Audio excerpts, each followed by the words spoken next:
இப்போ கடவுள் பேர்கள் அப்படிங்கிறது வைக்கலாமா அப்படின்னா வைக்கலாம், தப்பு ஒன்றும் இல்லை. ஏன்னா நம்மளுக்கு புரியாத தெரியாத என்கிட்ட நிறைய பேர் எடுத்துனே கேட்பாங்க, சார் குழந்தை பிறந்திருக்குது வாழ்த்துக்கள், என்ன பேர் சார் வைக்கலாம்?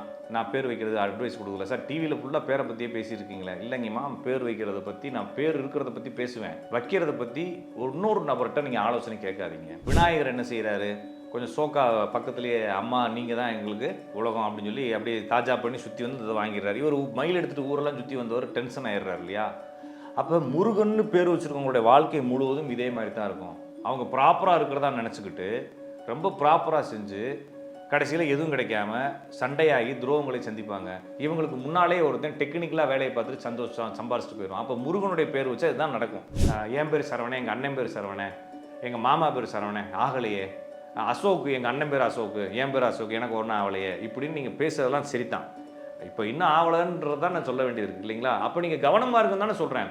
கண்டிப்பாக இந்த மாதிரி பேர் இருக்கவங்க கண்டிப்பாக எங்கேயாச்சும் போய் சிக்கிக்குவீங்க. இறை நாமங்களை வைக்கும் பொழுது நீங்கள் வந்து முஸ்லீமில் வச்சாலும் சரி, கிறிஸ்தவத்தில் வச்சாலும் சரி, ஹிந்துவில் வச்சாலும் சரி, ஜைனத்தில் வச்சாலும் சரி, பௌத்தத்தில் வச்சாலும் சரி, இதில் வச்சாலும் நீங்கள் ஏதோ ஒரு கடவுள் நாமத்தை வைக்கும் பொழுது அந்த நாமத்தை தாங்கிய கர்த்தாக்கள் என்ன அவஸ்தையை அனுபவித்தார்களோ,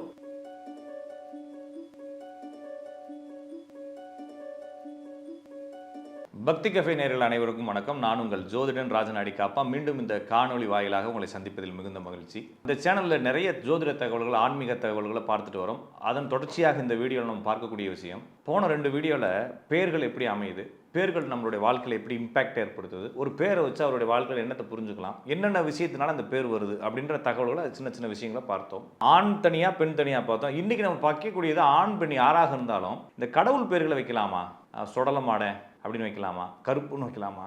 நிறைய பேருக்கு பேச்சியம்மாள்னு வைக்கிறாங்க, சென்றாயன், நாட்ராயன், இந்த மாதிரி பேர்லாம் கேள்விப்பட்டிருப்பீங்க. இந்த மாதிரி பேர் வைக்கிறாங்க.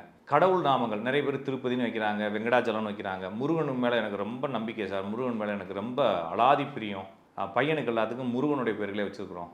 அப்போ என்னுடைய வாழ்க்கையில் நான் கொண்ட நம்பிக்கையினுடைய வெளிப்பாடுகளை நான் பெயராக வைக்கலாமா? இப்போ லேட்டஸ்ட்டாக ஒரு பெரிய நடிகர், இன்னொரு நடிகருக்கு பிறந்த இரட்டை குழந்தைகளுக்கு காதல் மற்றும் கவிதைன்னு பேர் வச்சிருக்கிறத ஏதோ அப்படி தான் படித்தேன். ஓகேங்களா? அப்போ அவருடைய நம்பிக்கை, அப்போ அந்த பேர் வச்சதுனால ரெண்டும் காதலாகவும் கவிதையாகவும் மாறிடுமானா அதுக்கு வாய்ப்புகள் கம்மி. அதில் தான் பஞ்சாயத்தை ஆரம்பிக்கும்.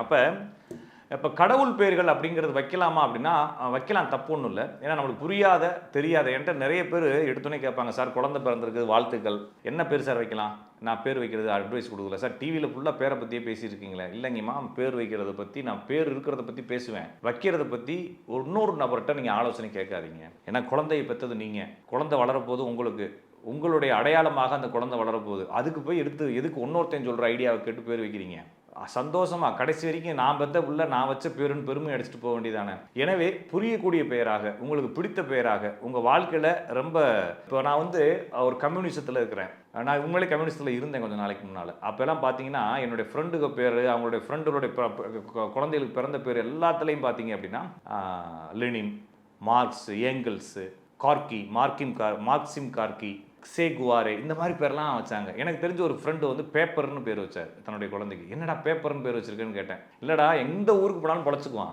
நம்ம ஊருக்கு இப்போ சுடலைன்னு வச்சிங்கன்னா நீங்கள் பக்கத்து ஏரியாவுக்கு போனாலே சுடலைன்னா மீனிங் தெரியாது. உலகத்தில் நீங்கள் எங்கே போனாலும் பேப்பர்ன்றது தெரியும். இப்போ பேப்பர்னு பேர் வைக்கிறது. இப்படி உங்களுக்கு என்ன பேர் பிடிச்சிருக்கோ, உங்களுடைய சித்தாந்தம் என்னவாக இருக்கோ, நீங்கள் எதை அதிகமாக நம்புறீங்களோ அந்த பேர் வைக்கலாம். ஆனால் நிறைய பேருக்கு என்ன பிடிச்சிருக்கு அப்படின்னா கடவுள் தான் பிடிச்சிருக்கு. உண்மை தானே? நம்ம எல்லாரும் கடவுளை சார்ந்திருக்கிறோம், கடவுள் நம்பிக்கை சார்ந்திருக்கிறோம், கலாச்சாரங்களும் கடவுளை சார்ந்திருக்குது, பாரம்பரியமும் கடவுளை சார்ந்திருக்குது, நம்மளுடைய அரசியல் அமைப்பே கடவுள் நம்பிக்கை சார்ந்தது தான். அப்போ ஒரு கடவுளுடைய பேர் வைப்பது நல்லதா கெட்டதா அப்படின்னா நல்லது. இப்போ அதுலேயும் சில ரூல்ஸ் சொல்கிறாங்க. என்னத்தில் ரூல்ஸ் சொல்கிறாங்க? முகமதியத்தில் பாருங்களேன், ஒருத்தனுக்கு ரஹ்மான் பேர் வைக்கக்கூடாது. அதில் ரூல்ஸ் இருக்குது. ஏன்னா ரஹ்மான் அப்படின்னா இறைவன் அர்த்தம். ஒருத்தனுக்கு எப்படி இறைவன் பேர் வைக்க முடியும்? இப்போ எனக்கு நீங்கள் இறைவன் பேர் வச்சு கூப்பிட்டா கடவுள்னு ஒருத்தனுக்கு பேர் வச்சா எப்படி இருக்கும்? அப்படி வச்சா நல்லா இருக்காது இல்லையா? இப்போ அப்துல் கலாம் அப்படின்னு பேர் வச்சுருக்காங்க. கலாம்னா ஒருத்தர், அப்துல்னா யார்? அப்துல்னா அடிமை, கலாம் என்பது இறைவனுடைய பெயர். அப்போ அப்துல் கலாம்னா இறைவனுடைய அடிமை. சரியாக புரிஞ்சுக்கணும். இறைவன். அப்போ சிவான்னு பேர் வைக்கக்கூடாது யாருக்கும். எப்படி பேர் வைக்கலாம்? சிவகுமார்னு பேர் வைக்கலாம். அப்போ சிவகுமார்னா சிவனுடைய குழந்தை. புரிஞ்சுக்கிட்டீங்களா? அப்போ செந்தில் குமார்னு பேர் வைப்பாங்க. அப்போ குமார்ன்ற பேர் எதுக்கு சேர்த்துக்கிறாங்கன்னா, நம்ம எப்படி அப்துல் அப்படின்ற பேரை நிறைய அப்துல் ரஹ்மான், அப்துல் கலீம், அப்துல் சையத், அந்த அந்த பேரோட எப்படி நம்ம வந்து இந்த அப்துல்லை சேர்த்துக்கிறாங்களோ அது மாதிரி குமார் அப்படிங்கிற பேரை நம்ம தமிழ் மரபுகளில், இந்திய மரபுகளில் சேர்த்துக்கிறாங்க. காரணம் என்னன்னா குமாரன் அர்த்தம். யாருடைய குமாரன்? தேவகுமாரன் சொல்ல மாதிரி இறைவனுடைய குமாரன், சிவகுமாரன். அது மாதிரி திருப்பதி குமார்லாம் பேர் வச்சுருக்காங்க நிறைய பேர். ஓகேங்களா? அப்போ குமார் அப்படிங்கிற பேரை சேர்த்துக்கணுங்கிறாங்க. ஏன் அப்படின்னா இறைவனுடைய நாமத்தை அப்படியே சூட்டக்கூடாதுன்னு ஒரு நம்பிக்கை இருக்குது. இருந்தாலும் நிறைய பேர் இப்போ குலதெய்வ கோயிலெலாம் வைக்கிறாங்க. அப்போ கருப்புசாமி குமாரன்னா வச்சுக்கிறது இல்லை.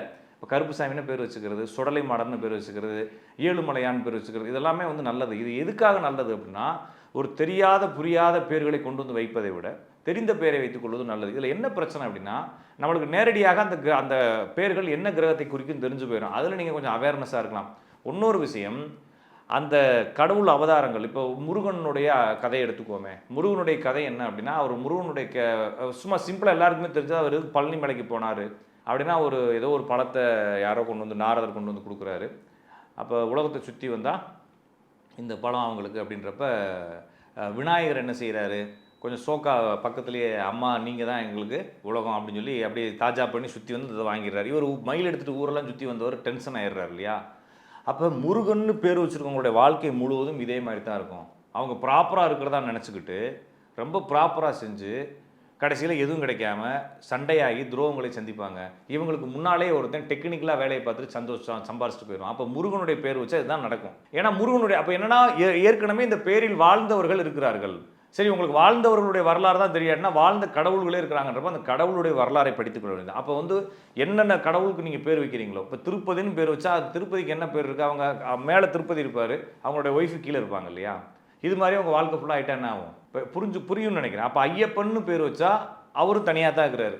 அவர் எப்படி இருக்காருன்னா, வில்லு அம்புகளோட ஆயுதங்களோட தான் இருக்கும். அதனால தான் ஐயப்பன்னு பேர் வச்சுருக்கோம். பார்த்தீங்கன்னா நிறைய பேர் டூல்ஸு, டிரைவர், ஸ்க்ரூ டிரைவர், உளி சுற்றிலாம் சுற்றிட்டு இருப்பாங்க. ஓகேங்களா? இந்த மாதிரி ரகுடாக இருக்கிறது, ஒரு மாதிரி சின்ன வயசு பையன் மாதிரி வேட்டைக்கு போகிறது, இந்த மாதிரி வேலையில் செய்யுது. அப்போ சுப்பிரமணியமே பார்த்தீங்கன்னா நிறைய பேருக்கு மணிகண்டன் பேர் வச்சுருக்கோம்னா பார்த்தீங்கன்னா நிறைய பேர் மெக்கானிக்காக இருக்கிறது காரணம் அதுவும் டூல்ஸ் சம்மந்தமான விஷயம் தான். மெக்கானிக்கலாக இருக்கிறது செவ்வாய் சனி தான். அப்போ ஒரு பேரை வைக்கும் பொழுது அந்த பேரை, அந்த நாமத்தை கொண்ட அந்த கடவுள் அவதாரங்கள் எது மாதிரி வாழ்க்கை வாழ்ந்தார்களோ அதே வாழ்க்கையை தான் நீங்கள் வாழ போகிறீங்க. சரியாக புரிஞ்சுக்கணும். அதே வாழ்க்கை தான் வாழ போகிறீங்க. இது எப்படி சார் லிங்க் ஆச்சு அப்படின்னா, இந்த பேர் வச்சாலே இந்த வாழ்க்கை தான்.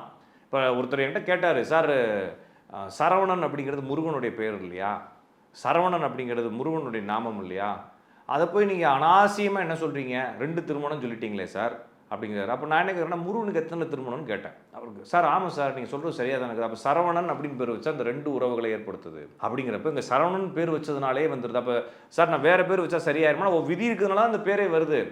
அப்போ கடவுள் அவதாரங்களில் யாருக்கு 2 திருமணம் இருக்குதோ, 5 திருமணம் இருக்கோ, 3 திருமணம் இருக்கோ, அந்த பேரெலாம் வைக்கிறவங்களுக்கு இப்படி என்ன இருந்த பிரச்சனை வந்துடுது.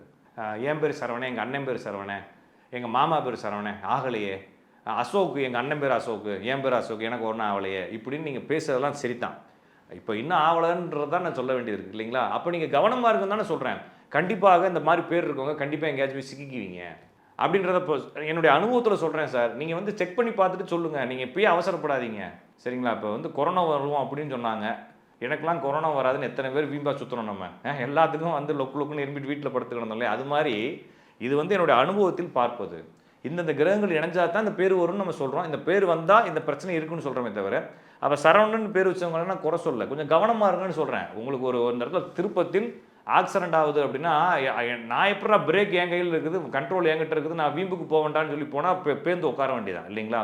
எனவே நம்ம வந்து ஜோசியத்தின் வழியாக அவேர்னஸ் கொடுக்குறோம். நீங்கள் அதை பார்த்து உங்களுக்கு தகுந்த மாதிரி வாழ்ந்துக்குங்க, அவ்வளோதானே தவிர வேற ஒன்றும் இல்லை. அப்போ இறை நாமங்களை வைக்கும் பொழுது நீங்கள் வந்து முஸ்லீமில் வச்சாலும் சரி, கிறிஸ்தவத்தில் வச்சாலும் சரி, ஹிந்துவில் வச்சாலும் சரி, ஜைனத்தில் வச்சாலும் சரி, பௌத்தத்தில் வச்சாலும் சரி, இதில் வச்சாலும் நீங்கள் ஏதோ ஒரு கடவுள் நாமத்தை வைக்கும்பொழுது அந்த நாமத்தை தாங்கிய கர்த்தாக்கள் என்ன அவஸ்தையை அனுபவித்தார்களோ, என்ன வேதனைகளை அனுபவித்தார்களோ, என்ன நன்மையை அனுபவித்தார்களோ அந்த பிரச்சனை உங்களுக்கும் வந்துருன்றதை புரிஞ்சுக்குங்க. அப்போ இதை தவிர்த்து வேறு ஏதாச்சும் நல்ல பேர் வைக்கலாமா அப்படின்னா இன்னொரு விஷயம் இருக்குது. இப்போ எங்கள் வாழ்க்கையில் எங்கள் குடும்பத்திலே வாழ்ந்த ஒரு தாத்தா இருக்கார். அவர் வந்து வெள்ளா வாழ்ந்தார். ஒரு பெரிய சிக்கலில் நல்லா கல்யாணம் பண்ணார், நிறைய சம்பாதிச்சார்.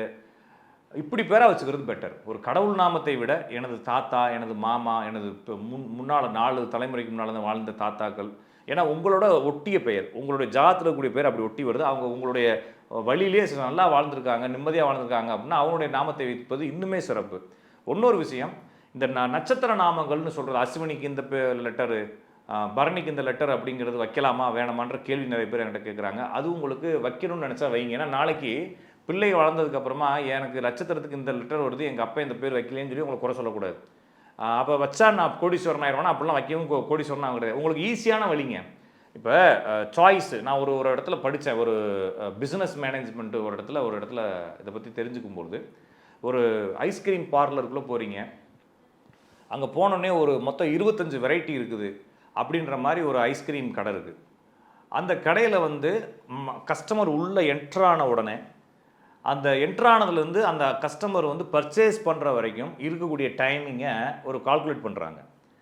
அதில் நிறைய பேர் வாங்காமல் திரும்பி போகிறதையும் பார்க்குறாங்க. அடுத்த பக்கத்து ஐஸ்கிரீமில் வெண்ணிலா மற்றும் பிஸ்தா 2 ஃப்ளேவர் தான் இருக்குது. அப்புறமா சாக்லேட் ஃப்ளேவர் இருக்குது. சில ஐட்டங்களில் சாக்லேட் ஃப்ளேவர், மொத்தம் 3 ஃப்ளேவர் தான். அந்த 3 ஃப்ளேவரோ இல்லைனா 3 ஐட்டத்தை தவிர்த்து அந்த கடைக்குள்ளே எதுவுமே இல்லை.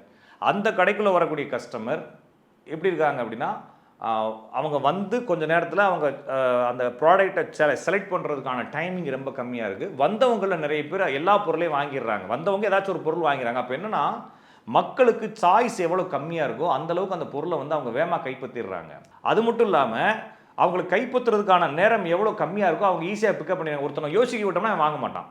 அதுபோல் இந்த பேர் வைக்கிறதுலேயே நம்மளுக்கு பிரச்சனை இருக்குது. என்ன பிரச்சனைனா, ஒரு குழந்தை பெற்றதுக்கப்புறமா இந்த பிள்ளைக்கு என்ன பேர் வைக்கிறது, என் பிள்ளை ஐன்ஸ்டீனாக வருவானா, விஞ்ஞானியாக வருவானா, மோடி ஆயிடுவானா, இப்போ டொனால்டு ட்ரம்ப் ஆயிடுவானான்னு சொல்லி இவங்களுக்குள்ள கனவு, பெரிய டாக்டர் ஆயிடுவார், வரும்போதே துப்பாக்கிலாம் வச்சு பெரிய ஐபிஎஸ் ஆயிடுவார்னு கனவு கண்டுக்கிட்டு இவனுக்கு என்ன பேர் வைக்கிறது குழப்பமாக இருப்பாங்க. இப்போ இந்த நட்சத்திர நாமங்கள் என்ன பண்ணுதுன்னா, உங்களுக்கு மொத்தம் 27 சாய்ஸில் ஒரே ஒரு சாய்ஸை நிறுத்திட்டு மீது எல்லா சாய்ஸையும் உங்களை மறக்க வச்சுருது இல்லையா? அப்போ உங்கள் பையனுக்கு கோ அப்படிங்கிற பேர் வைங்க. அப்போ கோ அப்படின்னு பேர் வைக்கிறதா இருந்தால் நம்ம யோசிக்க ஆரம்பிச்சிருவோம். அப்போ கோல எத்தனை பேர் இருக்கும்னா 5 பேர் தான் இருக்கும். தமிழில் நீங்கள் சுற்றி பார்த்தா கூட ஒரு 5 பேர் தான் இருக்கும். அதில் கோபி அப்படின்னு பேர் வைங்க. கோபின்னு பேர் வச்சா கோபி நாற்று வைக்கலாமான்னா, வெறும் கோபின்னு வச்சிங்கன்னா அந்த கோபின்ற பையன் வந்து வேலைக்கு போவான். கோபி நாற்றுன்னு பேர் வச்சிங்கன்னா அவன் பிஸ்னஸ் பண்ணுவான். அவ்வளோதான் மேட்டர். ஏன்னா நாற்று அப்படிங்கிறது வந்து சூரியனுடைய பெயர். அப்போ இந்த மாதிரி உங்களுக்கு செலக்ட் பண்ணுறது ஈஸியாக இருக்கு இல்லையா? உங்களுக்கு நீங்கள் அந்த அந்த அந்த பேரை செலக்ட் பண்ணுறது ஈஸியாக இருக்குது. அந்த அடிப்படையில் உங்களுக்கு பிடிச்ச பேர் ஏன் இந்த நட்சத்திர நாமங்களை பயன்படுத்துங்கன்னு சொல்லணும்னா, உங்களுக்கு வந்து முடிவு எடுக்கிறதுல ஈஸியாக இருக்கும். ரொம்ப போட்டு குழப்ப தேவையில்லை. நீங்கள் என்ன பேர் வச்சாலும் உங்கள் ஜாதத்தில் கூடிய பேரை தாண்டி அந்த பையனுக்கு இந்த பேர் தான் வரும், இந்த குழந்தைக்கு இந்த பேர் தான் வரும்ன்றது விதின்றதுனால நீங்கள் தப்பாகவே நம்ம வாழ்க்கையை தப்பாகவே வாழவே முடியாதுன்றதை புரிஞ்சுக்கிட்டு பேர் வைங்க. அந்த பேர்கள் உங்களுக்கு பிடிச்ச பேர்களாக இருக்கணும், அர்த்தமுள்ள பேர்களாக இருக்கட்டும். ஏன்னா சமூகம் இப்போ வந்து இன்னொரு விஷயம், நான் ஒருத்தர்கிட்ட பேசினேன். அவர் வந்து பையனையும் பொண்ணையும் லண்டனில் படிக்க வைக்கிறார். அப்போ அவர் லண்டனில் இருக்கிறார். லண்டன்லேயே படிக்க வைக்கணும்னு முடிவு பண்ணுறாரு. பையனும் பொண்ணும் பிறந்திருக்கிறாங்க. இந்த பொண்ணுகளுக்கும் பையனுக்கும் பேர் மாற்றணும்னு ஒரு முடிவு எடுக்கிறார். அப்போ பேர் மாற்றும் போது அவருக்கு என்னென்னா, இவர் லண்டன்லேயே வாழ்ந்து பழக்கப்பட்டதுனால இவருக்கு ஒரு ஐடியாலஜி இருக்குது. ஏன்னா எல்லா உலகத்தில் எல்லா ஊர்களையும் எல்லா நாடுகள்லையும் எடுத்தோடனே அவனுடைய பேரை வைத்து பாதி பிரச்சனையை முடிச்சுக்கிறாங்க. பாதி விஷயங்களை அவனை அனுமானிச்சிடுறாங்க. போனோடனே உங்கள் பேர் என்னன்னு கேட்குறாங்க. வாட் இஸ் யுவர் நேம்னு கேட்குறாங்க. என் பேர் வந்து கருப்பசாமி அப்படிங்கிறப்ப அவங்களுக்கு புரியாது. அப்போ சரியா இல்லை அப்படிங்கிற மாதிரி. அப்போ இவன் வந்து எந்த ஊருக்காரன், இவனுடைய அறிவு என்ன, எல்லாமே அந்த பேரை வச்சு புரிஞ்சுக்கிறாங்க. நம்ம ஊர்லேயே பாருங்களேன், இப்போ நம்ம ஊர்லேயே வரிசையாக ஒரு 10 பேர் நிற்கிறாங்க. ஒருத்தர் வந்து பிரசாத் அப்படிங்கிறாரு, ஒருத்தர் பிரகாஷ் அப்படிங்கிறாரு, ஒருத்தர் ஹரீஷ் அப்படிங்கிறாரு, ஒருத்தர் வந்து சுந்தர் அப்படிங்கிறாரு. அடுத்த இதில் வந்து நாட்ராயன்னு பேர் வருது. நம்ம என்ன செய்வோம், மூஞ்சியை பார்ப்போம் இல்லையா? அவன் ஏதோ மக்கும் மாதிரி நம்மளுக்குள்ள மனசுக்குள்ளே ஒரு ஃபீல் இருக்கும். ஏன்னா அந்த ஃபீல் நம்மளுக்குள்ள சமூகம் கொடுத்துக்கிட்டு இருக்க ஃபீல். அப்போ இந்த சமூகம் கொடுத்துக்கிட்டு இருக்க ஃபீல் சில பேர்களை வைக்கும்பொழுது அந்த சமூகத்தில் இயல்பாகவே அவனுக்கு ஏதோ அறிவு இருக்கிறது, அறிவு இல்லைன்ற மாதிரி புரிஞ்சுக்கிறதுனால இந்த மாதிரி சமூகம் நார்மலாக யோசிக்கக்கூடிய பேர்களை வைப்பது உங்களுடைய பையனுகளுக்கோ பொண்ணுகளுக்கோ சமூகத்துக்குள்ளே அந்தஸ்தாக வாழ்கிறதுக்கு சில வாய்ப்புகளை ஏற்படுத்துறதுனால கொஞ்சம் யோசித்து நிதானமாக வைங்க. கடவுள் பேர்லேயே ரொம்ப கிராமத்து கடவுள் மாதிரிலாம் வச்சு விட்றாதீங்க. பாவம் அவங்க ஃபியூச்சரில் எல்லா இடத்துலையுமே இந்த குஞ்சித பாதம்னு வச்சு விட்டு குஞ்சுன்னு கூப்பிட்டுட்டு இருப்பானுங்க இல்லையா? அது ரொம்ப ஒரு மாதிரி அவங்களுக்கு இரிட்டேட்டடாக. இந்த மாதிரி பேர்களை கொஞ்சம் அவாய்ட் பண்ணிவிட்டு ரொம்ப நிதானமான பேர்கள், எந்த பேர் வச்சாலும் நீங்கள் தப்பாக வைக்கவே முடியாது. ஜாதத்தில் கூடிய பேர் தான் வரும். இறைநாமத்தை வைக்கலாமானா கண்டிப்பாக வைக்கலாம். இறைநாமம் இல்லாமல் வைக்கலாமானா அதையும் வைக்கலாம். எதாக இருந்தாலும் உங்களுக்கு கூப்பிடுறதுக்கு ஒரு பெயர், அது அர்த்தமான பெயராகவும் அந்த சந்ததி வளர்ந்து வரும்பொழுது பெரிய ஆளாக வரும்போது அந்த பேர்களை வைத்து அவர்களுக்கு சில பெருமைகள் கிடைக்கிற மாதிரி வச்சு விடுங்க. மற்றது இந்த பேர்களை வைக்கிறதுக்கு நம்பர் எழுதணும், பேர் இந்த லெட்டரில் தான் ஆரம்பிக்கணும், இந்த லெட்டரில் தான் முடியணும் அப்படின்ற மாதிரியோ 2A போடணுமா 3B போடணுமான்ற எந்த கவலையும் நீங்கள் பட தேவையில்லை. மீண்டும் நான் அடுத்த வீடியோவில் சந்திக்கும் வரை உங்களிடமிருந்து விடைபெறுவது உங்கள் அன்பு ஜோதிடன் ராஜநாடி காப்பா. இந்த வீடியோ உங்களுக்கு பிடிச்சிருந்தா லைக் பண்ணுங்க, ஷேர் பண்ணுங்க, கமெண்ட் பண்ணுங்க. மறக்காம பெல் பட்டனை கிளிக் பண்ணிட்டு பக்தி கஃபே தமிழ் சேனலை சப்ஸ்கிரைப் பண்ணிடுங்க.